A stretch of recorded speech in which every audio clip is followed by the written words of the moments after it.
Welcome to the 2026 Shriners Children's Clearwater Invitational. Beautiful Clearwater, Florida. It is day 2 of 4 tremendous days of college softball. And from the Eddie C. Moore Complex in Clearwater, hey, we'll feature the #1 team in the nation, the Texas Tech Red Raiders of the Big 12. Will battle the defending American Conference champion Florida Atlantic Owls. Happy Friday to you, working remotely along with 2-time USA Softball Collegiate Player of the Year, Danielle Laurie.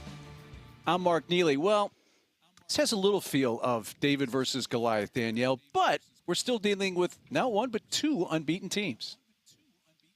Yeah, one of these teams is not going to be undefeated anymore after today. Unfortunately, you got the #1 seed in Texas Tech, and then you have Florida Atlantic University, who has taken the world by storm over the course of the last 4 years with Coach Jordan Clark. They've been a lot of fun to watch.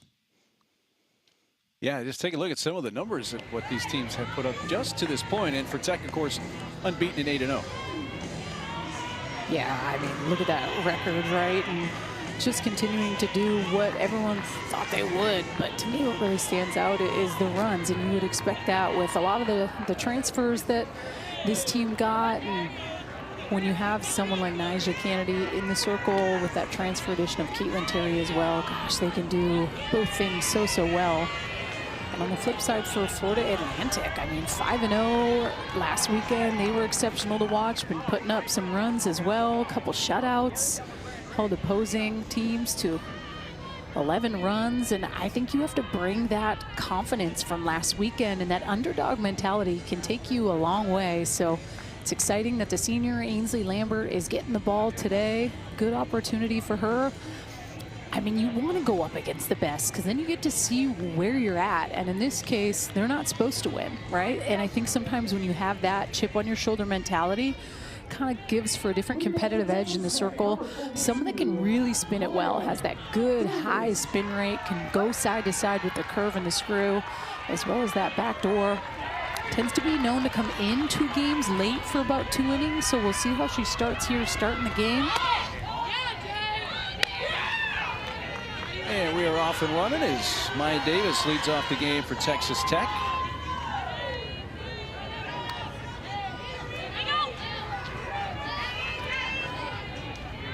Tech played twice yesterday on day 1.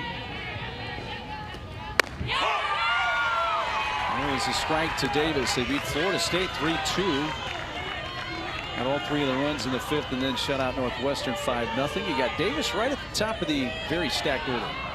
Yeah, she's just electric up top. I think top 3 best leadoff hitters in the country. She really is so good. She has so much swagger, so much speed. I mean, Coach Jerry Glasgow says the best center fielder in the country. Says he reminds her of Caitlin Lowe from Arizona. It's a pretty good compliment. Caitlin could go get it, no question. So can Maya. 1-2 pitch. You can already see this like energy and aura here with Florida Atlantic constantly chatting in each other's ears, electric behind the plate. And that's really what it comes down to, right? In these types of games, like, you got to bring the energy, and you don't know if you're going to go up against the #1 team in the country again. So you want to go in with that good energy. It's out to third base, and the throw across the diamond in time from Jessiana Mora. And they retire Maya Davis to begin the game. Raiders, #1, Mia Williams. We've seen some pitches here from Lambert, upper 50s. She's not going to be somebody, Danielle, that throws 67, 68, pushing 70, but maybe she is enough below hitting speed. Could be an issue here for Texas Tech for a while.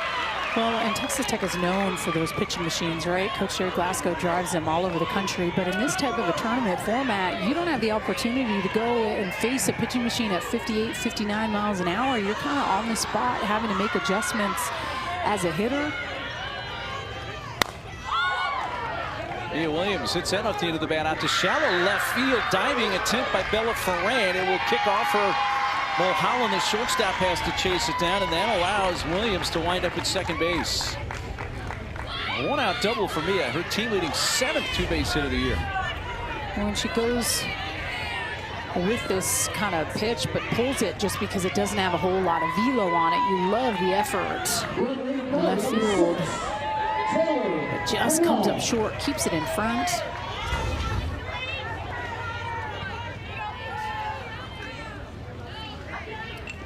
Mia Williams had gone hitless yesterday. A combined 0 for 6 against Florida State Northwestern, so she has her first hit in Clearwater.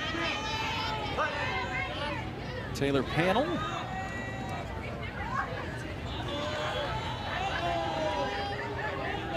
So off to that start with a couple of home runs. Glasgow coming out.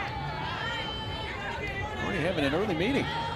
And I think too, it's like getting a good vibe from Maya Davis and her at bat and what Lambert was throwing in the circle, and then seeing Mia Williams hit, which is a hit in the books, but not a typical hit of Mia Williams, right? So it's just like we're not seeing like solid barrel put on the ball of what you do normally see from the jump with this Texas Tech team. So I'm assuming he's probably kind of talking about how to make adjustments, how to sit on something 58 miles an hour, what you need to be able to do. Not that they're not qualified, but he definitely is somebody with that hitting. He is on point, wants to tell them what he sees, how to make that adjustment, and wants them to do it. Coach Glasgow did tell us, so he did not have to drive the pitching machines down to Florida for this Clearwater Invitational, fortunately.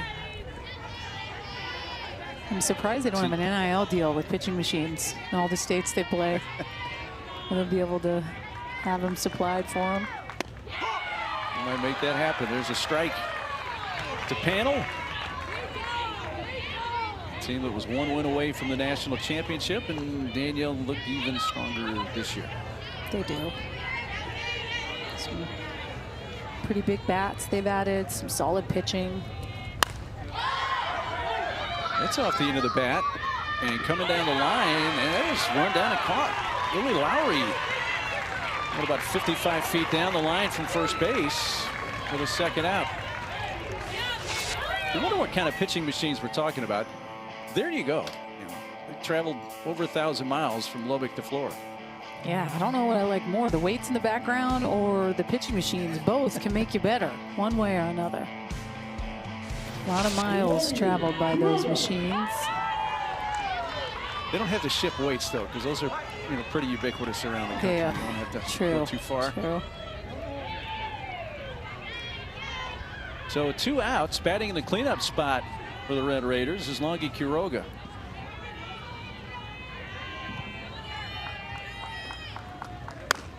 I think really this first inning too, when you're not facing someone velo-wise that maybe you're used to seeing, right? Like majority pitchers that you see in this game tend to throw 63, 64 miles an hour plus. Not that you can't be successful throwing 58 miles an hour, but I'm saying Texas Tech has to kind of use this first inning to figure out what this looks like and how their swings are going to attack this.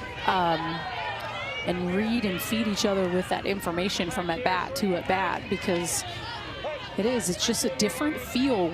Waiting on 58 with high spin rate is definitely different when you enter the box than someone that's throwing 70.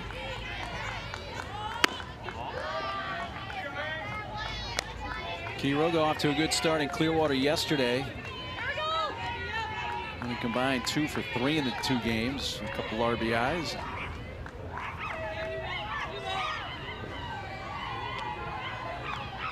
Transfer from Cal. We had asked Coach Glasgow about Longy Quiroga, and he said she's someone that she's kind of a stickler with her hitting mechanics, and I did not change her. And somebody that he just allows to be who she is. He says at the end of the day, the pitching machines will help you with your mechanics based on what adjustment I want you to try to make. But at the end of the day, when you have this many incoming transfers and different swings and different mentalities, you can't cookie cutter them to be anything other than what they really have been throughout their career, right? Which is great. It's just trying to kind of help hinder little things, make them better, give them confidence. Well, you used the term cookie cutter, and in our conversation with Coach Glasgow before this invitation, he said, they said, look, we're not a cookie, you know, we'll take however many batting stances you have, whatever, it's fine until it goes wrong, and then we'll help you. But until then, go with what you like and what works.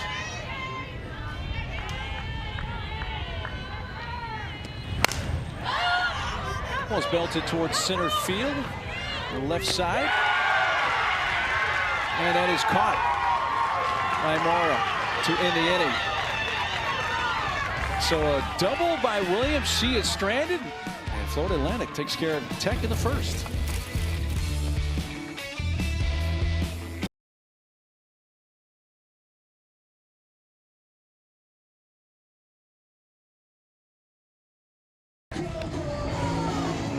Well, we don't want to bury the lead. By the way, Nyjah Kennedy is in the circle to start the game for the #1 team in the nation. And going into her senior year, I mean, gosh, it almost kind of gets you choked up thinking about it. Like, this is the last year you're going to get to see a player like this and how she's continued to evolve. I mean, she's one of the best power pitchers in our game. In 2026, which is crazy, right? Like, just how good she is and the dominance she's had over the course of her career. Has that good spin rate. Like, to sum up Nyjah Kennedy, it would be like summing up, it looks like she holds an 11-inch ball when she pitches. Like, her hands and ability to get her fingers around the seam, you can hear the spin rate when you're in person. It's pretty incredible, and that's why I feel like I always get so giddy when I get the opportunity to kind of be around her, learn from her experiences, and then get to call her games, because you get to see one of the best, I will say, in the world to do it. And she'll face Kylie Hammonds to begin the bottom of the first for Florida Atlantic. Lead off for your Owls, #9, Kylie Hammonds.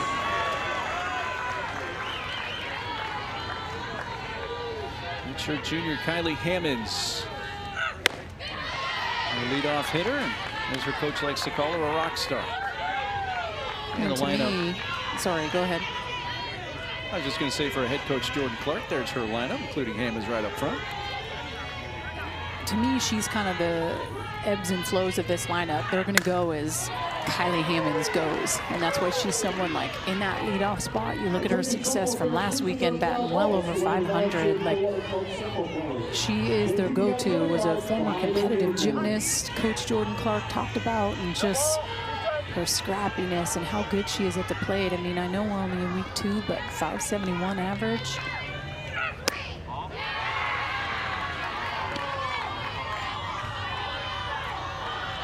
One ball, 2 strikes. Coach Jordan Clark, who coaches third base.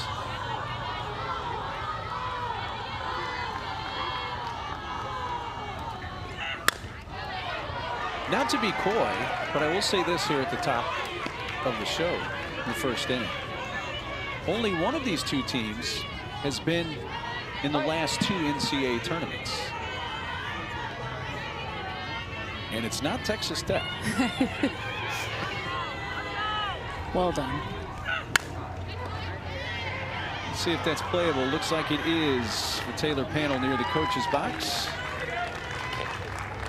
1 out. You know, Florida Atlantic University, the Owls softball team, they've been great in the American Conference. They won the regular season and the conference tournament in Tampa last year. 2 years ago, won the regular season, lost in the tournament, but still made the NCAA tournament. They've been to Gainesville with a regional round the last 2 years.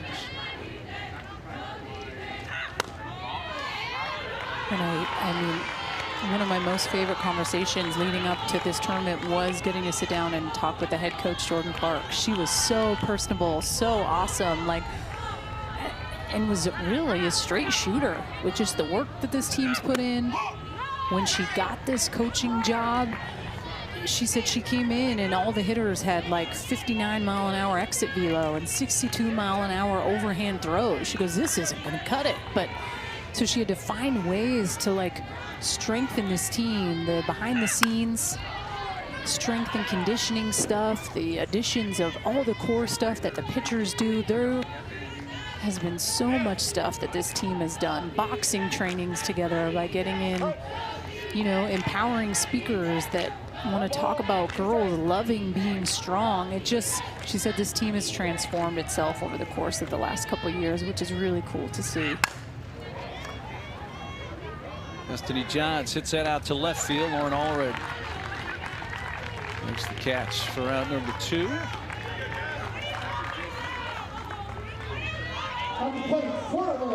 Florida Atlantic University. 13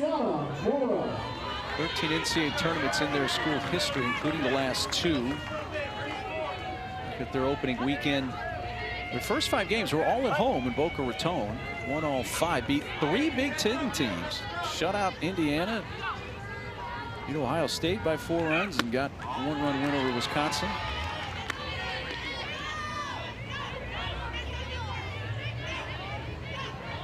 Sienna Moore, the left-handed hitting third baseman. And Coach Jordan Clark told us this hitter, Jess Moore, is the most athletic kid she has ever coached.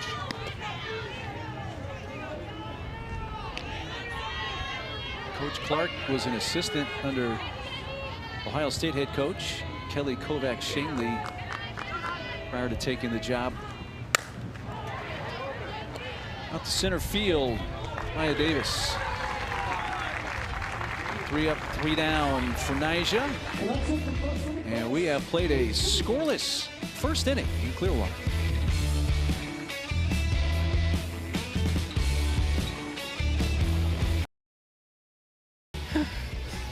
Here we go into the second inning.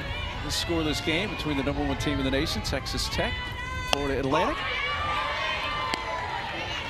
First pitch strike to Jackie List, Tech first baseman. He's one of the transfers into Texas Tech. After 4 seasons at Southern Illinois University.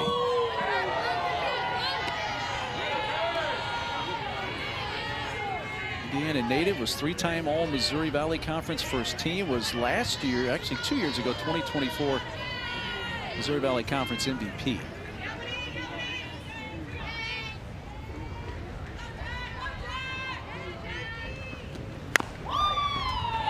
Off the end of the bat, and we've seen a lot of that already in this game, Danielle, is Texas Tech hitters hitting balls, especially the righties, off the end of the bat. Yeah, it's just that slow curveball on the outside part of the plate that's really spinning. And I was doing a little homework on Ainsley Lambert from last year, and I mean 63% of the time she was throwing curveballs to those right-handed hitters. So I don't know, there's some...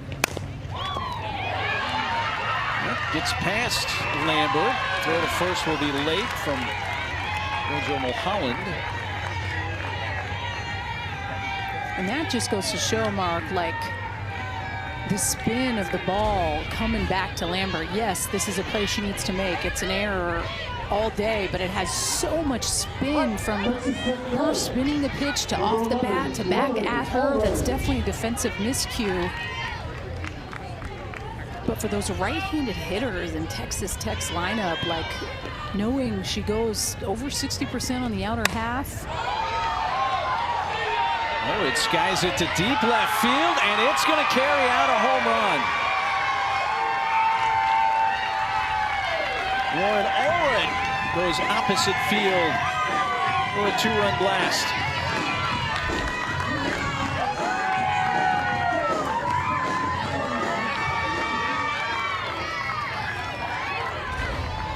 Really good plan of attack by Lauren Allred. Swinging early. She's kind of on the dish, toes on the line, goes with the screwball, knowing that she tends to go away quite a bit. 44% of the time last year, she was going with that screwball on the outside part of the plate to left-handed hitters. It's a good odds in my favor that I have to be able to go with the pitch. This is a little Oppo Taco bomb, 2-run shot.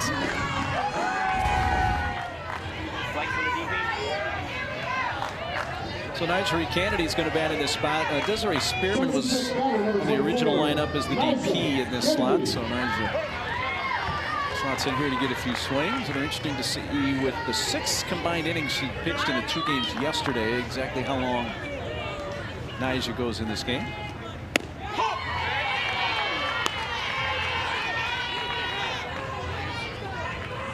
And somebody like when she ended up committing and going to Texas Tech, and that was a big deal.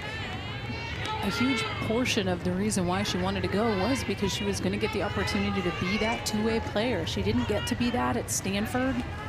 I think it just elevates your experience to a whole other level when you're good enough to be able to step in the box and step in the circle and help yourself out. It really does.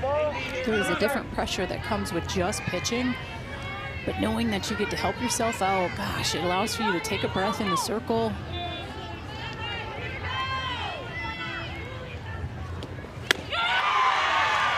And a strikeout of Kennedy.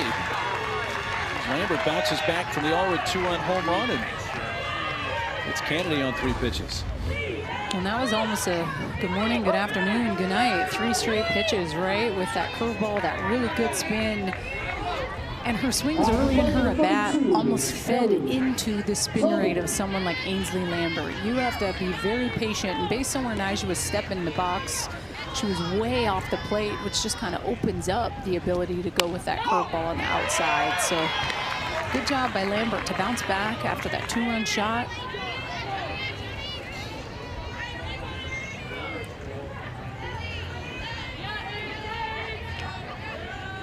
Haley Toney, the shortstop.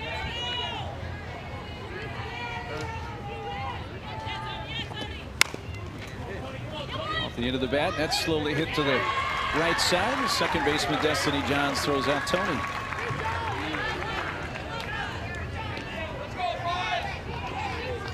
Well, we've seen markedly different the one swing that Allred took compared to a lot of her teammates so far in this game. Yeah, she was on time.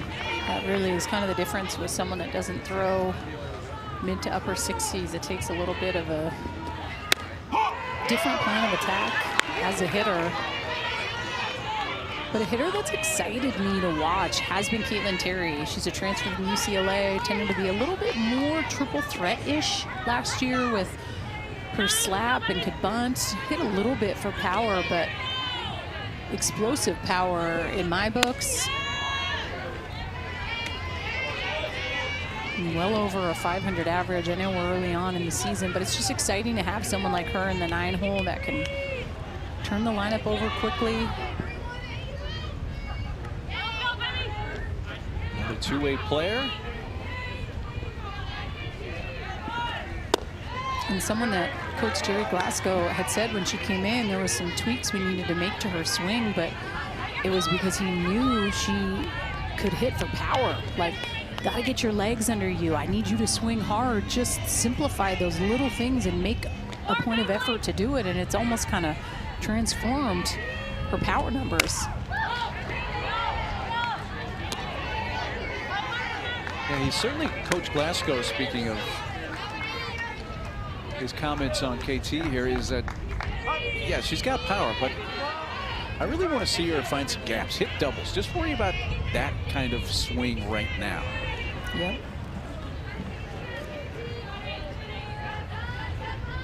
Two-two pitch from Lambert. Yeah, his kind of comments that stuck out to me was like shortening up her swing and getting a better path to the ball. And at times when you go into a new program and you need to kind of revamp your stuff, it can be daunting. But she's taken that task head on, and the numbers don't lie. It's put in the air to deep left field, and that's going to get over the head of Bella Ferrand. And guess what? Caitlin Terry has a double. Now the ball gets away, and she'll wind up at third base.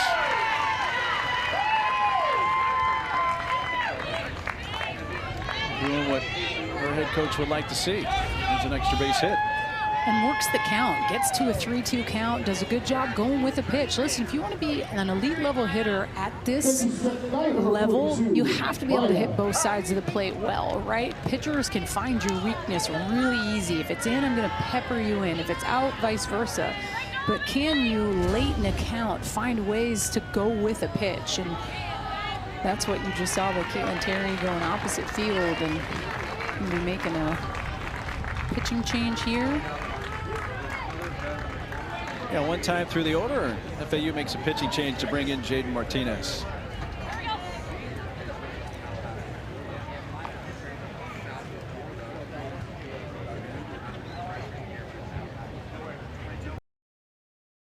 From a starting pitcher, a right-hander, Ainsley Lambert, who's not a hard thrower, to a lefty, Jaden Martinez, who arguably, Danielle, is the hardest thrower on their staff.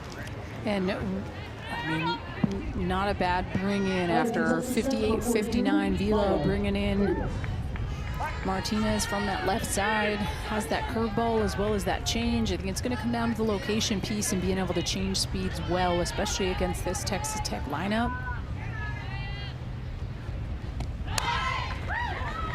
Davis lays down a bunt that is foul, where it's picked up by the catcher Chloe Yates.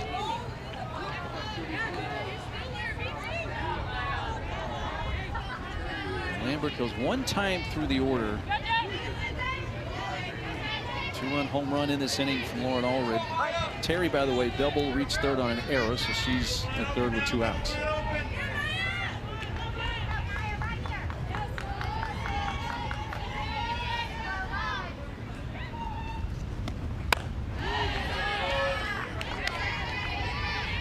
Davis has hit safely in every game so far this year, all 8 coming into today for Texas Tech. Technically a 10-game hitting streak since she had hits in the last 2 games of the championship series. You go back to last season.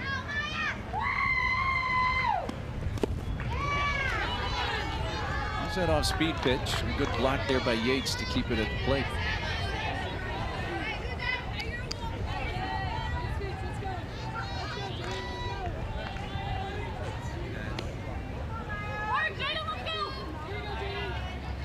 Hits this year for Maya Davis. She had 93 hits last year to set a single season record for Tech.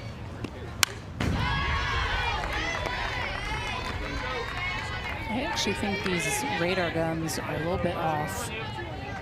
I feel like a lot of pitchers that I'm seeing tend to probably be 2 miles an hour slower than what I think they normally are at.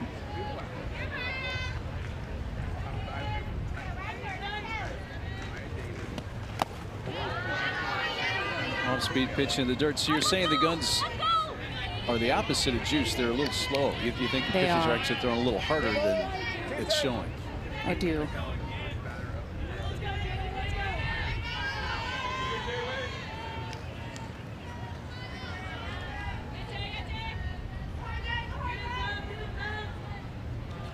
Three-two pitch. Davis golfs that in the air. Left side, and the shortstop calls for it. Georgia Mulholland makes the catch to retire the side. But Tech gets on the board first, thanks to a 2-run shot from Lauren Allred. Easily cleared the fence for the first 2 runs of the game.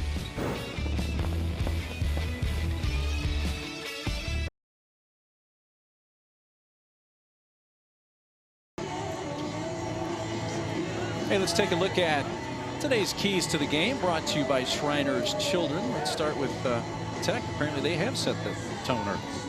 Yeah, I think it's important to show who the big dog is, and I think being able to score first is huge. I think Caitlin Terry, to me, is someone that really, I know we talk a lot about Nyjah, but she stands out a lot with just her numbers offensively, and then what she's able to do. I mean, she's the lowest ERA on staff right now for them, and I think for Florida Atlantic, when I say keep the momentum going, it's from that 5-0 weekend last weekend and all the things that they were able to get from week 1, bring it into week 2, and that impact player, Kylie Hammonds. I mean, no doubt she leads them.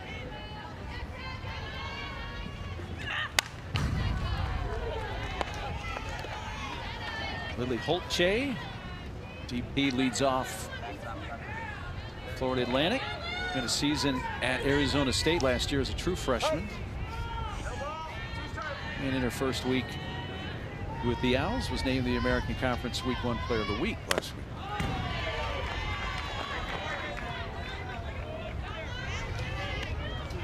coming for her. You saw her hometown, that's Florida, which is on the north side of Tampa. She actually went to George Steinbrenner High School. So, you know, she's over by the Yankee spring training side. And I do think, too, there's something to be said. I know Coach Jerry Glasgow had talked about Nyjeri Cannady getting practically the whole fall off.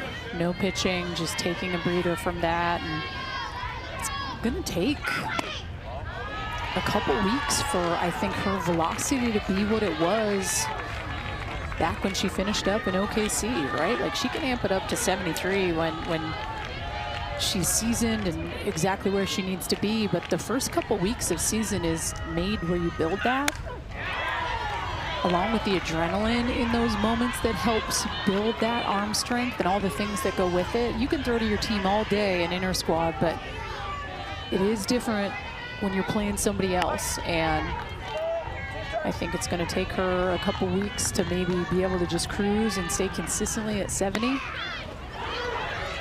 That's going to spin back fair and is picked up with the bare hand by Quiroga and make the play at first base. Yeah, it's a funky spin on it. Initially it was foul and went fair. Well, and this is a changeup, 56 miles an hour, and it just kind of like off the knob of the bat. And Holchain knows right away, too, based on that swing with how much spin that ball. I got a hightail up the line because there's a good chance that could come back fair. And that's what it does.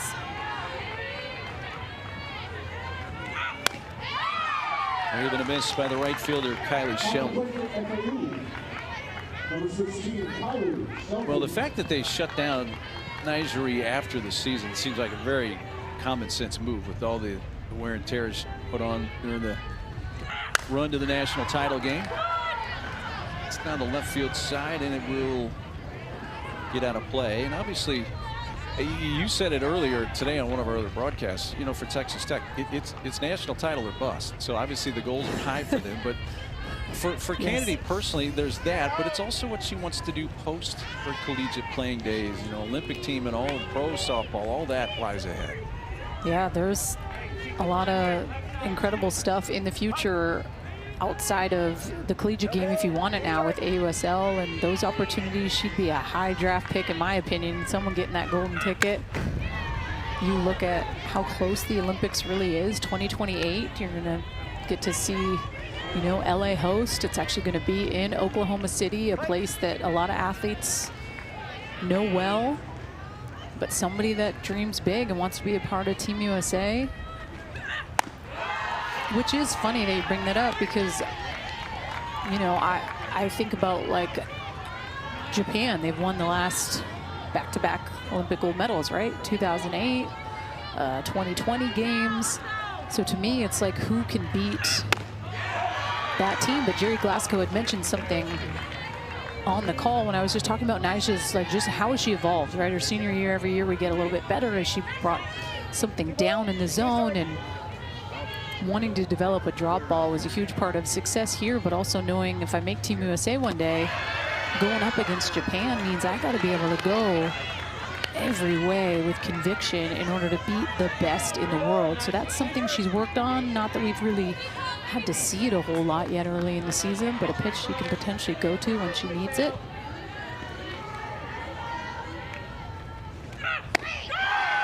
Oh, that's a good at bat, though. We know that pitch wasn't getting called earlier. In a previous game that we had, yes. Spinning this curveball. I think that that's a ball. I think that is so good by Valdez behind the dish.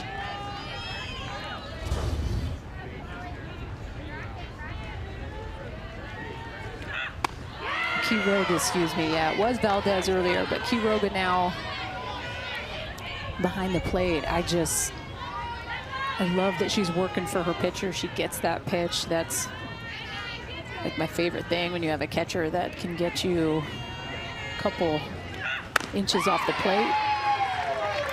Yeah, that might have been more than a couple inches off the plate, but nonetheless. But a really good at bat. You have to chalk that up. Yes. When you go up against one of the best pitchers in the country, I mean, you got to tip your cap sometimes and know that maybe a strikeout's going to come. Yates hits that down the left field side. Hit pretty well, but it goes foul.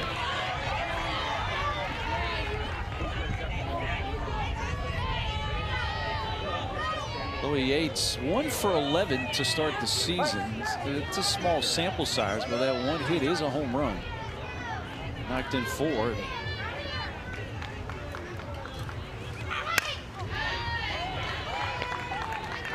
Yates, who was first team All-American Conference last year and set the FAU single season record with 54 RBIs.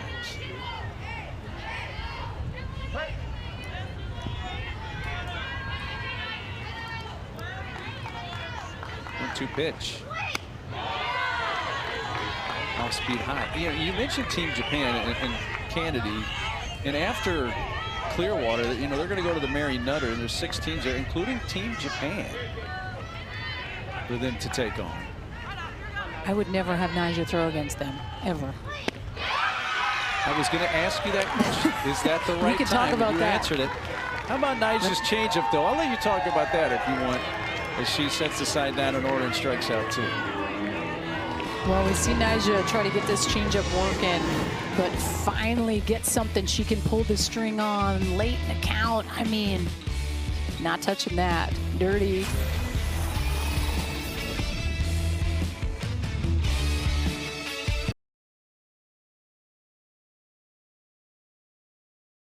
#1 team of the nation, Texas Tech, leading 2-0 thanks to a 2-run home run in the second, Lauren Allred. 2, 3, and 4 hitters here for the Red Raiders. Mia Williams, who doubled her first time up, leads off. Mia Williams.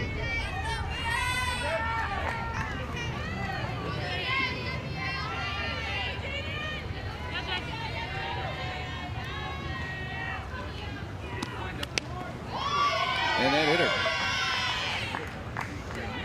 A hit by pitch puts Mia Williams on base for a second time already.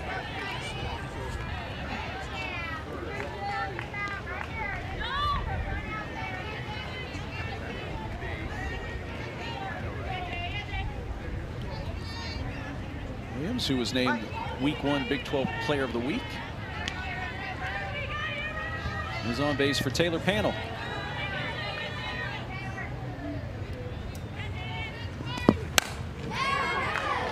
Panel shoots one towards right field, and a headlong tumbling catch by Kylie Shelton.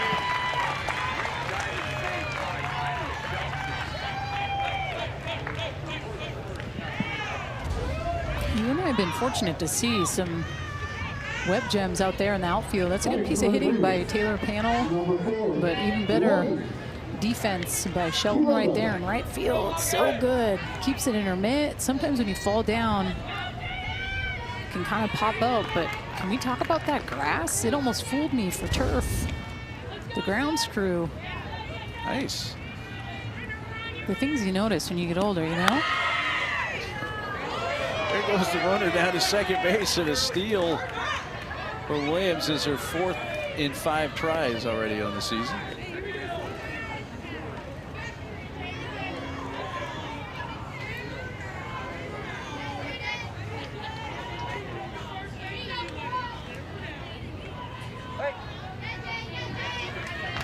Texas Tech, that's their 12th team steal in 16 attempts.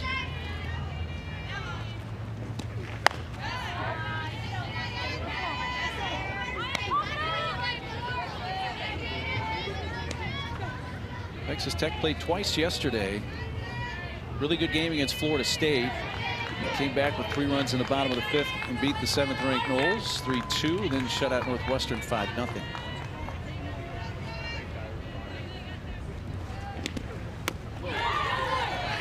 Completely fooled her there. That was a hitter's pitch all day. 2-0.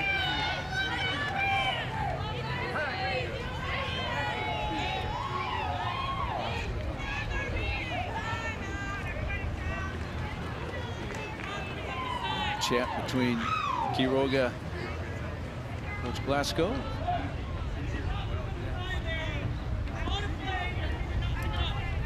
And a good opportunity for head coach Jordan Clark to go out as well.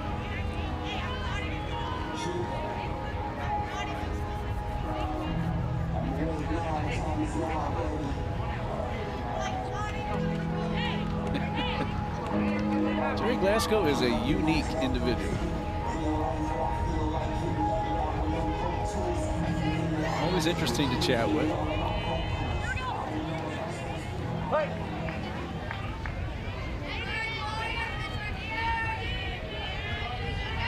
Ready to resume with the 2-1 count. Mogi Quiroga.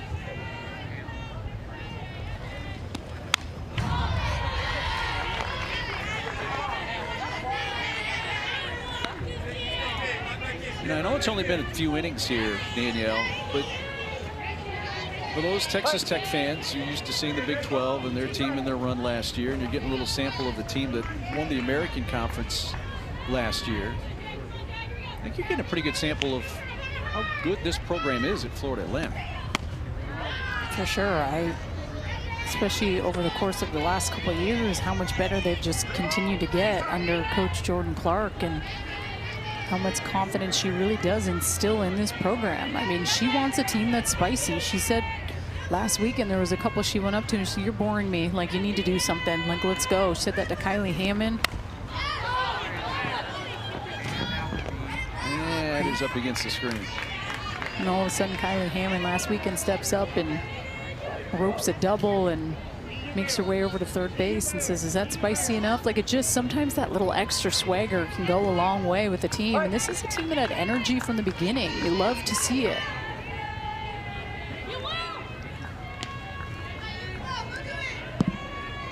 Jade Martinez ready with a 3-2 pitch to Quiroga.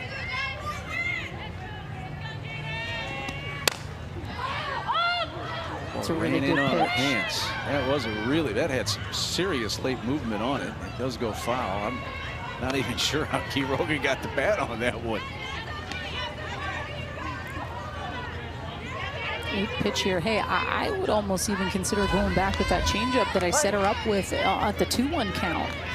She goes in tight on the hands. I'd go with something off speed and down.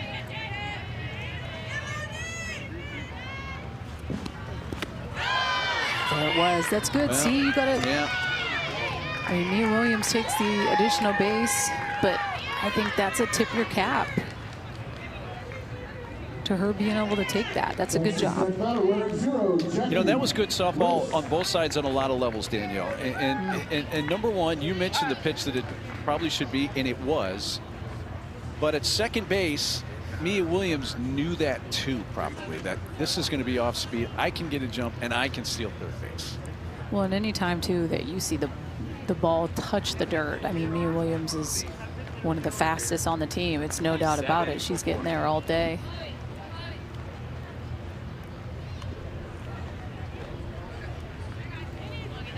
Texas Tech with runners at the corners, 1 out. Space with Jackie List coming up.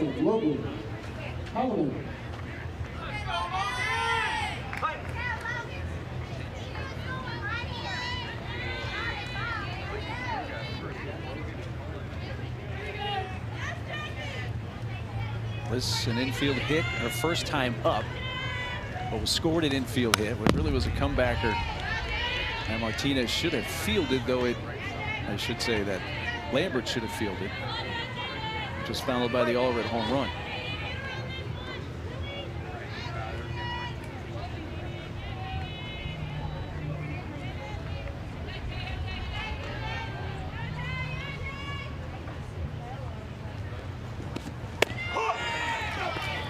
Throw down to second base. It's Holloman who's the pinch runner, and now between third and home, and it's thrown by Yates down the line, and back to second base. It's Logan Holloman who was running for Quiroga. She gets a steal, and Mia Williams is fortunate she got back to third base. Well, in this first and third situation, executed perfectly until they kind of booted the ball and weren't able to catch it in that situation. The cutoff by John, so good. They had Mia Williams dead in the water. They did. It's just about playing catch in that moment, right? More, you catch that, I think you have it. Sometimes you're more worried about making sure you're going to make the tag before you have the ball, and unfortunately, that worked out for Texas Tech there. It looked like Moore was trying to get the tag down just a hair too quick. And maybe the ball was up just a smidge. It could have been a throw that maybe was down a little bit, but these are all things that you go through like under pressure, right? Like in that type of a situation, like sometimes it's tough to replicate that exact feel in practice when you're grinding through that with your teammates, but against someone else, you're learning some things. So especially first couple weeks out of season, it's like really figuring out what that team vibe is, getting put in some uncomfortable situations. It's to right, but lands about 5 or 6 feet foul.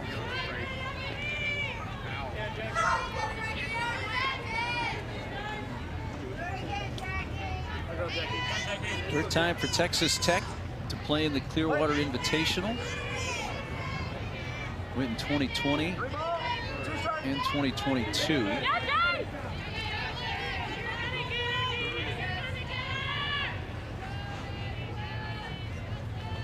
3-2 pitch. Past the pitcher and up the middle. It eluded Mulholland as well, and it's going to bring in a pair. RBI 7 and 8 for Jackie Liss, who didn't get all of that, but put it in the right spot, right up the middle. Those are a couple RBIs to make it 4-0. And I thought for a second, Mark, that Martinez might have had a chance to get that when it was hit right back up the middle, but just not able to glove it up. At the plate, number 11, Lauren Allred. Right back up the middle, a couple more runs for Texas Tech. Here's Lauren already with the 2-run home run. The starter Ainsley Lambert back in the second inning. Hit it out to the left.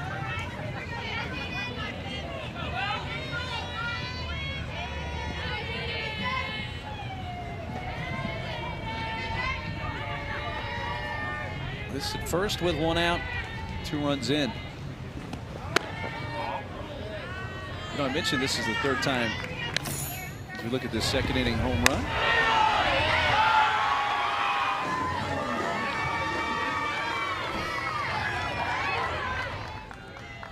You really had the best swing against the starter Lambert in your 2 innings.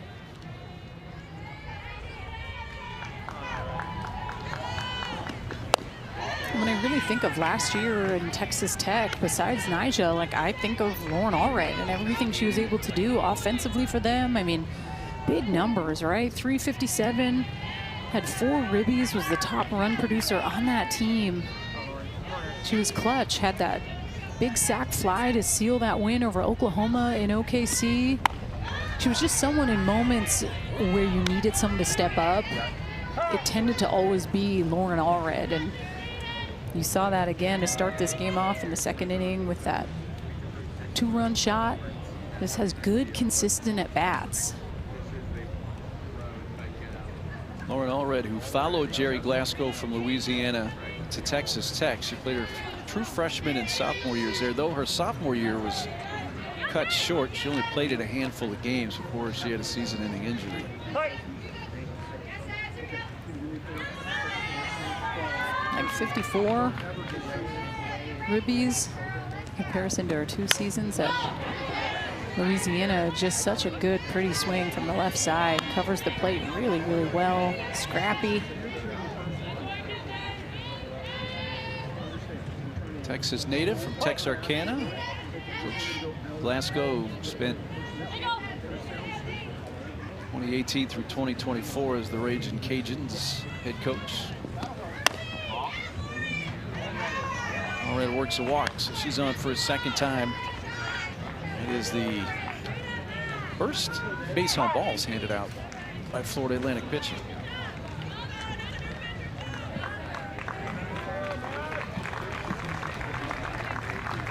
FAU's going to bring in their 3rd pitcher of the game. Madison Insco will take the spot of Jade Martinez. We'll tell you more about her when we come back.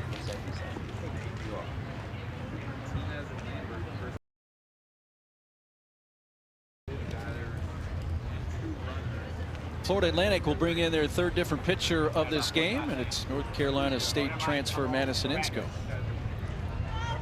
and you've seen that with Coach Jordan Clark. I mean, she's not leaving a pitcher in there too long. She's making that adjustment, bringing someone else in, and also giving her pitchers the chance to go through this lineup. And good opportunity for Insco. Only 4 innings pitched so far on the year. Mind you, we're only in week 2.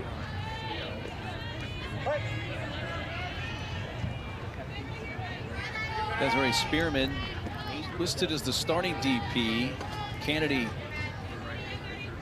in that spot. Second inning. This time Desiree will take the at-bat.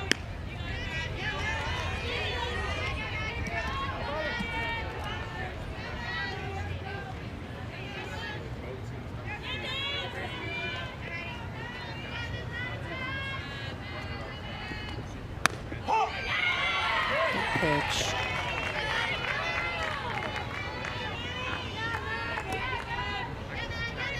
Spearman, like Kennedy, a two-way player. Desiree transfer from New Mexico State. She was Conference USA Player of the Year as a freshman a couple of years ago.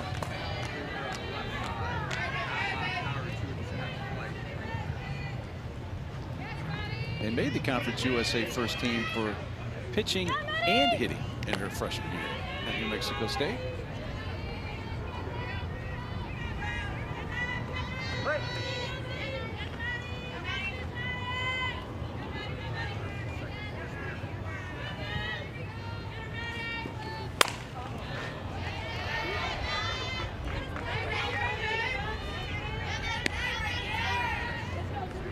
You love to see how packed the stands are. I mean, the outfield is all packed with people wanting to watch this matchup, getting the opportunity to see Nyjah Kennedy throw in person. That's really what this tournament, when you think about what it signifies, like you're getting to see the stars up close, right? And at times in SEC play, you're going and playing a 3-game series, you're only getting to see 2 teams, but when you go to these types of environments and can go to all the different fields, you can see them in person, connect with them. Saw Nyjah sign a whole bunch of autographs yesterday while she was waiting to play against Northwestern, and just, I don't know, when you see it, you believe it if you're a kid, right? Like getting to see them in person, just, it's different than when you watch on TV.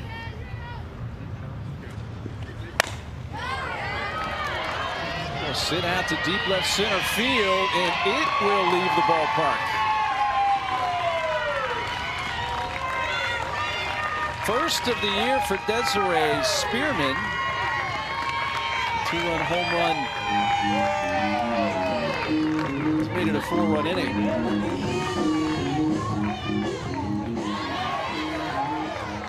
We'll take a peek over here. Game on the line. UCLA at Oklahoma State, bases loaded, 2 outs. Did she? I don't think so. And the Gajewski's team 3-3 with UCLA. So the home run for Spearman.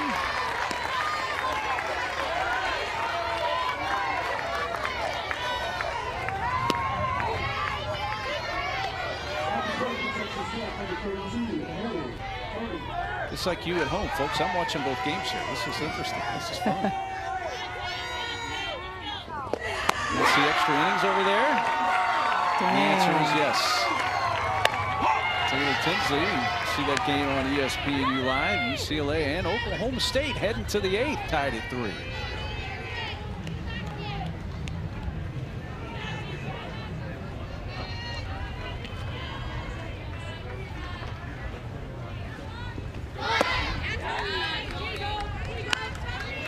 So a 2-run single for Liss in this inning, 3-run homer for Spearman. He's made it a 7-0 game.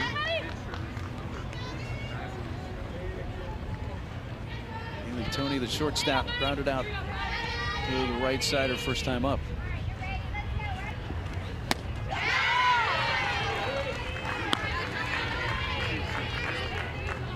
Tony was so fun to watch last year at Texas Tech. I know she was the only freshman at a Power 4 school to start every game at shortstop. She came in and made that big of an impact where she was the day-to-day. Smokes to the third baseman, Jess Mora. Caught that right near the base and got the shoot tops. Absolute laser. Mora heads up. Caitlin Terry.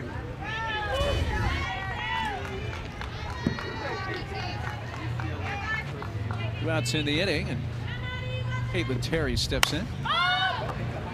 Jumps on the first pitch, off speed, hit out to center field where Kylie Hammonds waits on it to make the catch. 8 batters come up, 5 score. 7-0 Tech, the corner of the third.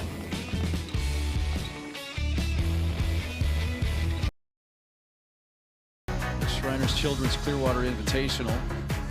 Potential for some really intriguing pitching matchups. We'll see if we get them, including the possibility of this one here. Well, we saw this one last year in week 1, which was down in Clearwater, but it wasn't at this tournament. And that was where Nyjah had hit a home run off of Jordy Ball, and Texas Tech ended up winning that game.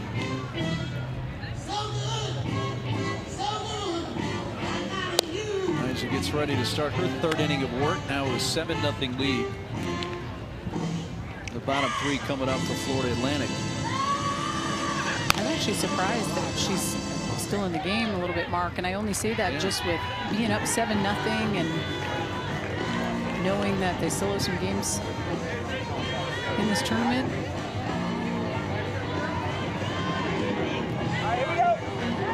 This is the only game of today for Texas Tech, but they have 2 tomorrow.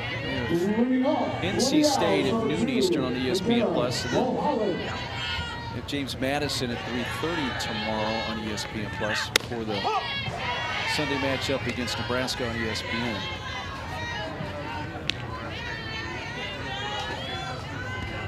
Again, Mulholland leads off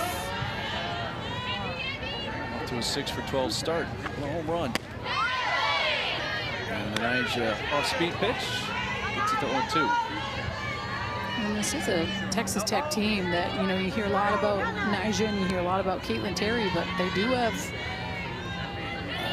a lot of options, right? Like Sam Lincoln, you saw her come into Oklahoma City last year in the national championship game and do some damage. Someone that Coach Jerry Glasso says is most likely going to be a Game 3 starter of every weekend. He has that confidence in her. Chloe Riasetto as well. And then Desiree Spearman, who is a two-way player. He's already hit that home run. Just different options. It's going to be an interesting season, not only for Texas Tech, but just in college softball in general. But from the Tech perspective, of course, they hosted a regional for the first time in school history last year. The strikeout is their 3rd consecutive. But they had to go to Tallahassee for the Super Region. So I know it's way too early to talk a lot about that, but there seems to be the potential, obviously, for them to host a Super for the first time ever this year. Obviously, try to get back to the Women's College World Series. If they win the games they need to and have the record, of course, that really is. And they were, gosh, they were on the cusp last year. There was definitely some thoughts of, are they going to be able to host a regional? Is it going to happen? Are they going to? And it was, I remember tuning in and watching that Florida State Super just because you know Florida State's history, right? That rich history of just Lonnie Alameda and that program. I mean, national championships in 2018, they've been runner-up a couple times. Like, they always find a way to win when they need to. And there was a part of me that was like, I don't know if Texas Tech is going to make it out of playing the Seminoles at home in a Super, and they surpass every expectation. Lily Lowry shoots that one into center field, and there's the first hit and first base runner of the game for Florida Atlantic. The true freshman from Alabama, Lily Lowry, came in just 1 for 1 on the season, only 1 at bat. Now she's 2 for 2 and still hitting 1,000. This is a 1-2 count, and she just keeps the barrel above the ball. This is a rise ball that's supposed to be in on the hands and is left a little bit over the plate and doesn't have to do too much, just is on time with it.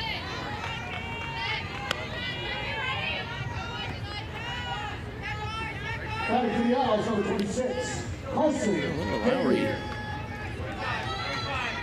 His second ever collegiate hit comes off Kennedy. With her first base runner, Bella Ferran, out to left field as Allred trots to her left, makes the catch.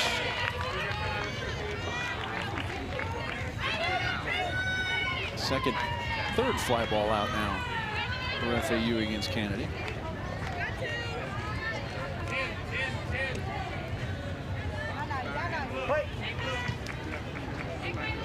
Carson Davey there hit for Ferran. She is the second out.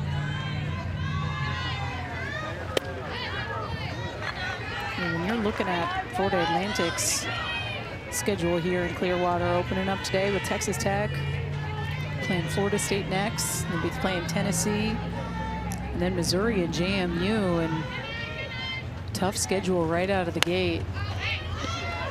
But one thing Coach Jordan Clark did say, she said at times the first couple weeks of season is where you tend to see the most upsets, and it's because teams are still trying to figure it out a little bit. And why not us? It's exciting to go and play some of the best teams. We want to, you know, win a regional. We want to try to get to a super regional. You got to play teams like this. Good swing there by Hammonds, but lines out to Allred in left. Base hit by Lowry. She's stranded. We'll chat with Jordan Clark, the head coach of the Owls, when we come back.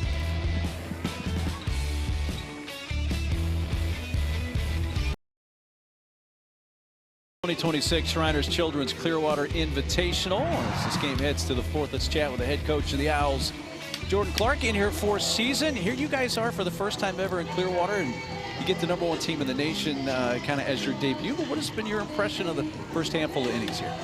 Yeah, you know, first of all, I'm proud to be here. Thankful for ESPN for including us. You know, that first inning was really exciting, and we almost just got ahead of ourselves the last couple innings and just kind of made some mistakes here and there. But overall, they're not giving up. They're competing. Lily Lowry, shout out to her, freshman, getting the first hit. So I'm proud of her. Coach, I think what stood out to me from the jump was just the energy. I felt it from your squad and the coaches. Is that something that you are wanting them to do all the time, every single pitch? Because it's pretty awesome. Yeah, no, we're going to play with personality, and we want people to be authentically themselves. And, you know, we're going to celebrate. We're going to be obnoxious, and I just let them go. And that's my job, is to support them. And as long as they keep it PG and focus on us. I love it. Hey, we at ESPN are happy and honored to have Florida Atlantic here. We appreciate the time. Thanks so much, Coach. Thank you. Go Owls. Our pleasure. She was great to chat with. She was.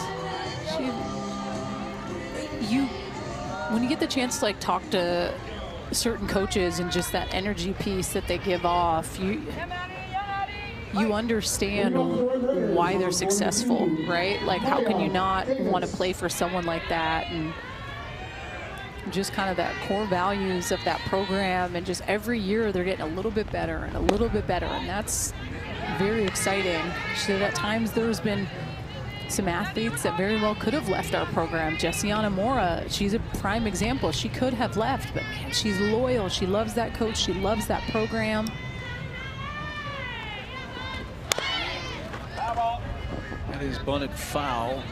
You know, one thing we have not mentioned, yes, this is season 4 for Jordan Clark as the head coach, but she replaced one of the legends of our game, and that's Joan Joyce, who unfortunately passed away because of cancer. And that was the reason that the job opened up and Coach Clark took the job. Yeah. That's back to the circle for the first out. But she was asked, had she ever actually had an interaction with Coach Joyce? And she said, ironically, her last season as an assistant at Ohio State, they played down there against FAU. And she had a chance to actually have some interaction with Coach Joyce. So I think that's great to have that connection, because Coach Joyce was Owl softball. Yeah, she's the woman that really built that program, right? And seems like it's been passed on to someone who has some pretty solid core values that is going to keep that spirit alive of what it's like to play for Florida Atlantic. Short step, JoJo a little bit out, scooped there by Lowry. Good look at one of the greats, Joan Joyce. He's a vocal tone for a long time and did a lot of great things. And did a lot of great things for this game of softball.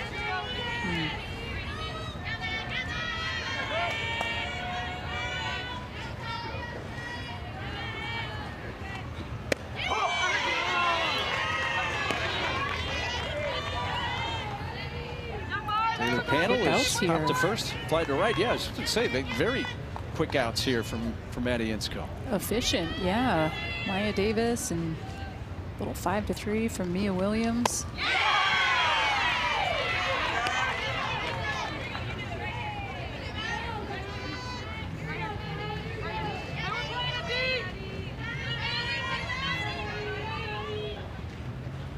Two pitch to Taylor Panel.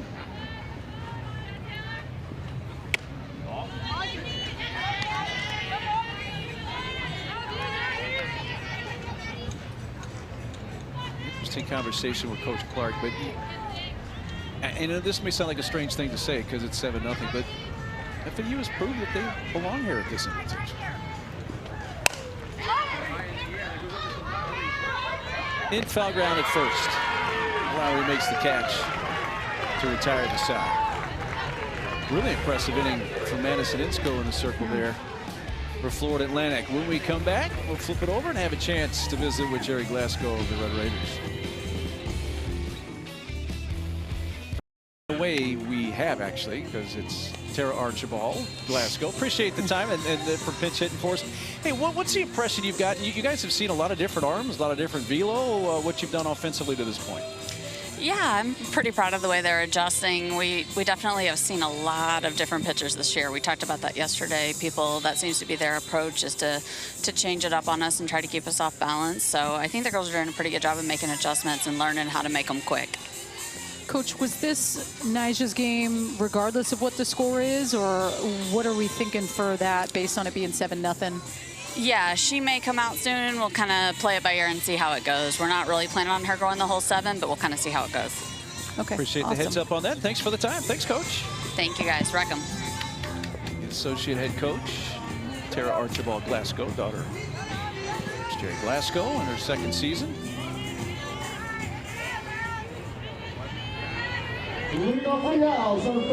Kennedy will face the heart of the order for Florida Atlantic. Destiny Johns to lead off 2, 3, and 4 hitters.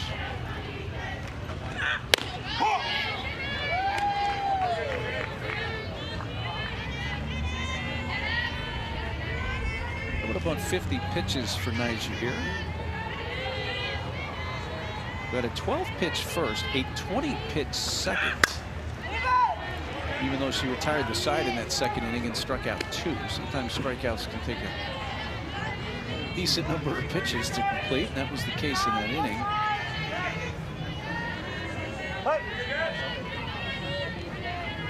Destiny Johns fly to left in her first at bat against Kennedy in the first inning.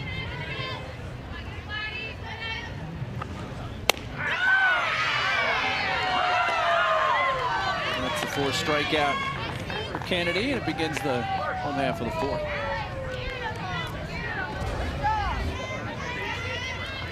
Such a pretty pitch by Nyjah. It's just that off speed. Like, that's really the separator for her. When she's able to have that she can throw on command, it just, your knees buckle, and at times you can't pull the trigger on it, and that's what you saw. I do really think this year, Mark, being able to have another hammer on staff and someone like Caitlin Terry is going to help her out so much. It's going to take a little bit of pressure off of her having to always throw the big power innings. It's going to be an infield hit for Jess Mora. Bliss had to go get it. No chance for Williams to get over to cover the base. Base hit. No, your point is an excellent one, and I think it's what should make the rest of college softball even more frightened, is that Nyjah's probably going to get to May and June and be a lot fresher than she was last year. I do also think that it's in going into your 4th year. Squirted out towards second base and double her off. Double play. Caught by Mia Williams. 4-3 DP, and just like that, the inning is over.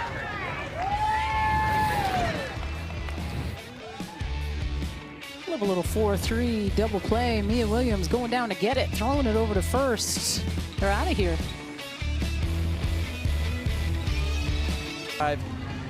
Texas A&M 9-8, now a 4-3 win over UCLA. Leading off the Red Raiders, number 7, Logan Hellman. Meanwhile, the number 1 team in the nation, yeah, Texas Tech, up 7-0.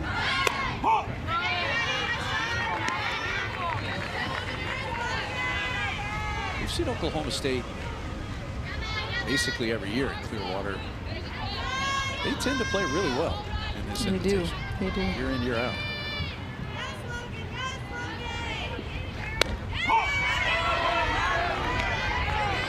Riensko settled down in order in the 4th. He goes after middle of the order.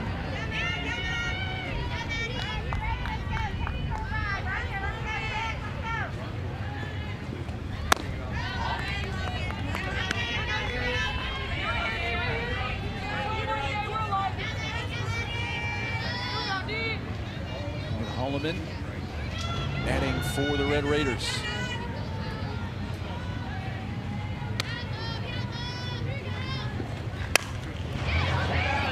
Drops that to the left side, backhand. Hollins throw to first will be late.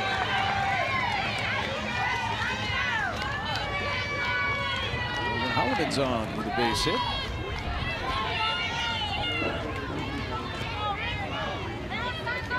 Texas Tech battle wearing 0, checking list.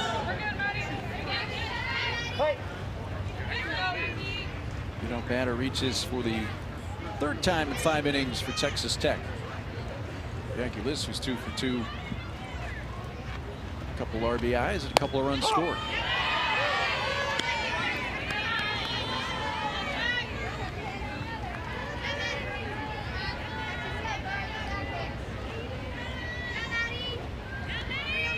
Texas Tech does any scoring here in the top of the 5th. That would put the heat on FAU to score in the bottom half to keep the game going.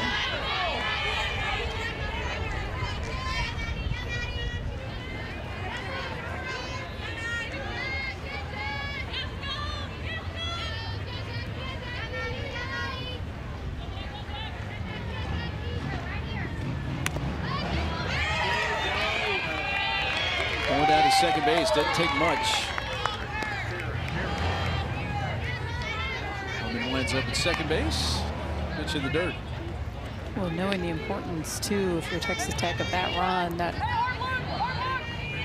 would be that run rule run if they're able to score and then close out the bottom half of the 5th, is that's the run rule.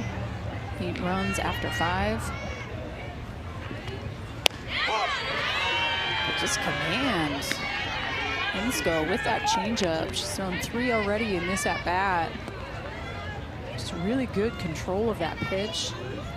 Will she do it again?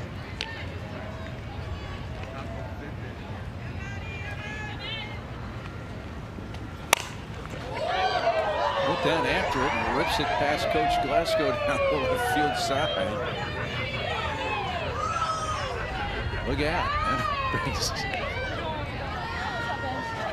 A smile to Alyssa's face, and now a little grin from Coach. I feel like you always got to be paying attention with how hot these bats are.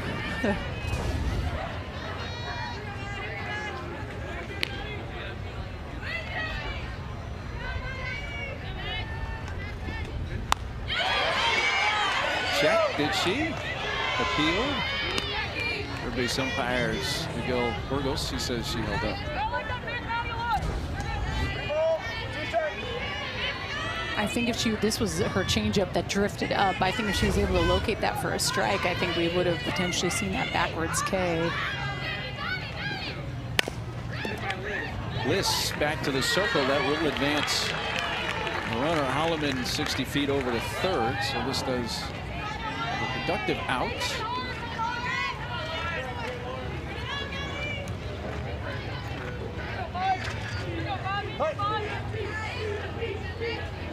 It's going to send up the left fielder, Warren Allred.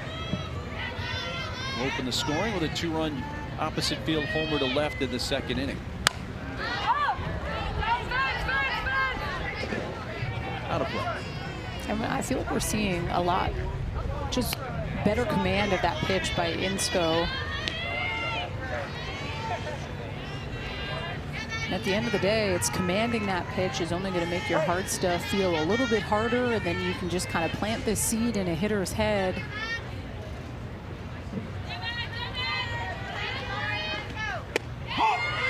Good splits, strikes and balls for Insko. She's really effective here for multiple innings. And this is going to be really good for her to be able to go back and watch film on herself. And I'll say right here, money spots. Like, these are the spots you have to be able to hit against great hitters, right? You have to pinpoint corners. You have to be able to change speeds well. And just even spread the zone like that. Like 0-2 or off the plate, it's pretty much chalk. And also kind of respecting who's up, right? Like, home run, her first at bat, had that walk her second. She's one of the most consistent hitters. I mean, I know they have these big transfers. I know you talk about Mia Williams and Taylor Pannell and Caitlin Terry, but Lauren Allred really stands out from last year to this year for me. Someone you can really count on.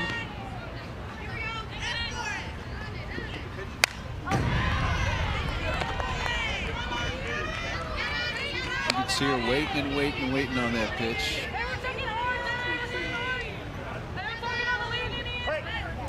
Like, I almost wish that she had the confidence right now to go with that rise ball up and in on the hands. She's just lived away. She's gone change.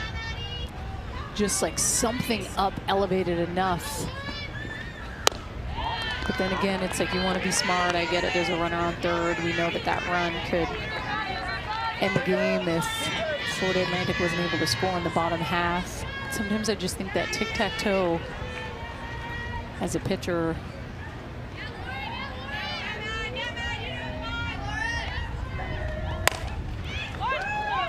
on the ground out to short. That's going to be enough to get the run home, and then the throw was high, but Lowry did come down on the base. The third RBI of the game for Allred, her 7th of the season, and it is 8-0 Tech.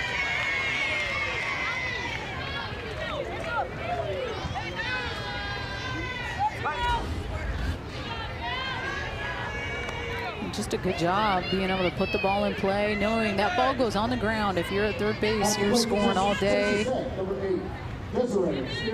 She came Love back the effort. onto the base. Yeah. Wow, that really was something. good. Nicely done by Lowry.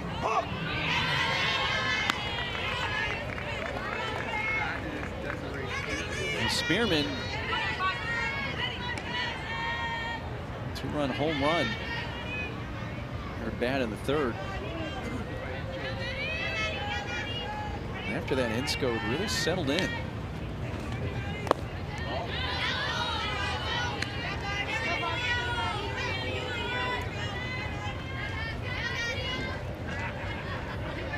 Homers for Spearman last year. New Mexico State hit 18 as a freshman the year before. She hit her first as a Red Raider last time up.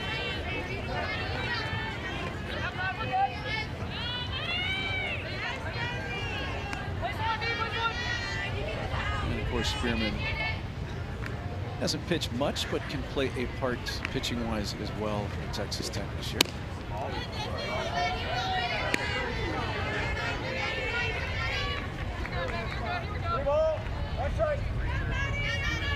Three balls and a strike.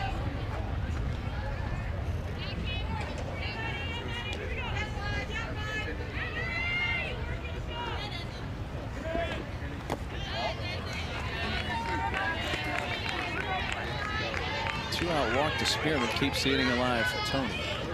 It'll be interesting to see when we get to the bottom of the inning. And Tech with a chance to get a run rule win here. Do we see Nyjah? I would. I'd just keep her out for that last inning. Yeah. I was thinking that myself, and that's the reason I asked that, is because of the run rule possibility now and the game coming to a quick end. Why not just leave her out there? Well, and when all else fails, ask the expert, right, Mark? That's why I have you as a partner. Watch, they bring out someone else. And a sounding board. There's a strike for Tony. You know, having seen Nyjah now for 4 years, you can just tell how physically she has changed. And it's not like she was out of shape when we saw her as a freshman at Stanford. She wasn't. But she's added some more pop. And did they get there in time? They did indeed. We're going to get the answer to that question and more when we come back. Last chance for FAU. They need to score to keep the game going in the bottom half. Oh. 8-0 Texas Tech leading bottom of the 5th. That means Florida Atlantic needs to score to keep the game going. Let's take a look at our impact player, brought to you by Visit St. Pete Clearwater, and it's Nyjah in the strikeouts. Yeah, I think she's done a really good job of being able to get the balls that she needs for strikes, but more importantly, she's been able to pull the string on some pitches, which is cool to see her change up, being money, that excitement, that fist pump. That's the stuff that fires me up, and they made her work in that second inning, but 6 pitches total in the 4th, and she's going to be getting the ball here in the 5th to try to close it out. 5, 6, and 7 part of the order against Kennedy, and Kylie Shelton was called on strikes her first time up against Nyjah, fouled it off her foot.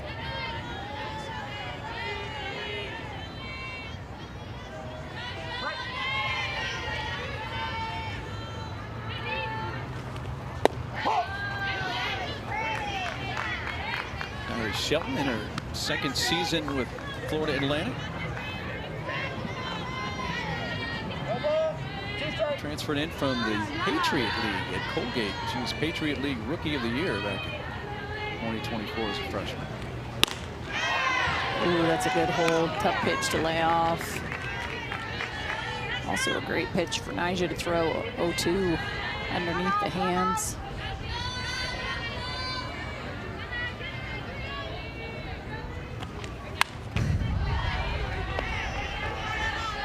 Seeing that rise at what, 67, 68 right now? Where do you anticipate that being a month from now with Nyjah? I think it's probably 71. Rise ball tends to be the toughest pitch to have at the most velo, if that makes sense. Stuff that has that downward spin tends to register a little bit faster. So I'd say probably her rise 70, 71. I think her screwball she could probably get at 73. Outside corner, strike 3, and towards her 5th strikeout. And this is deceptive. She's almost stepping at the hitter, and then it cuts all the way across. And I don't know if that's a miss. You see Valdez behind the dish, who's set up on the inner half to the lefty, and then makes her way over to the outside part of the plate. But just the break on that pitch looked like it was going to hit the hitter. Almost a backdoor curveball, but the opposite side.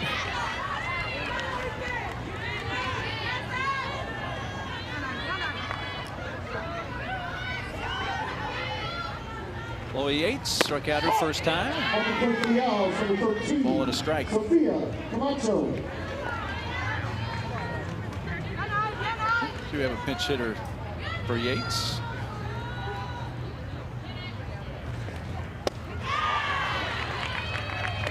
Sophia Camacho.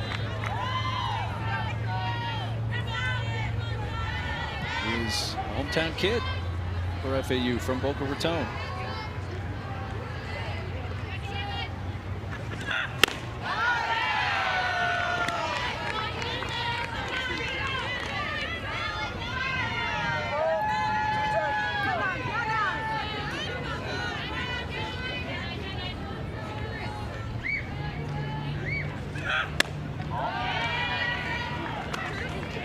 Plate and a full count.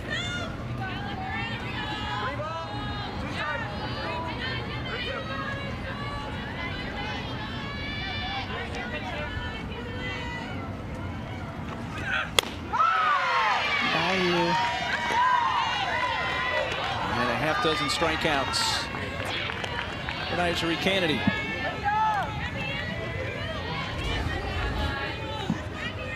And I feel like this was her fastest pitch of the day. This is just registered at 69 miles an hour. And I kind of feel like the guns are deflated a little bit. I would have that up there in like the 70-mile-an-hour range. It's a season high strikeouts for Nyjah. And out away from closing this game out.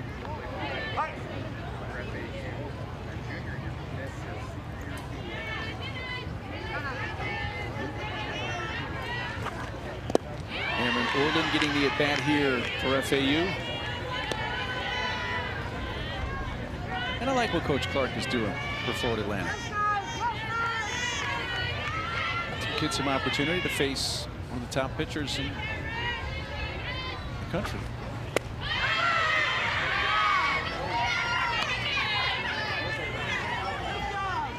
FAU down to their final strike. Being efficient with her work.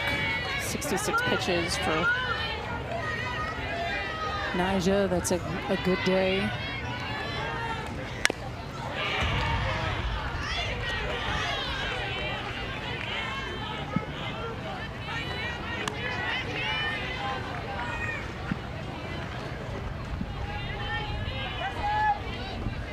Texas Tech looking to go to 9-0. Florida Atlantic, their first loss of the season.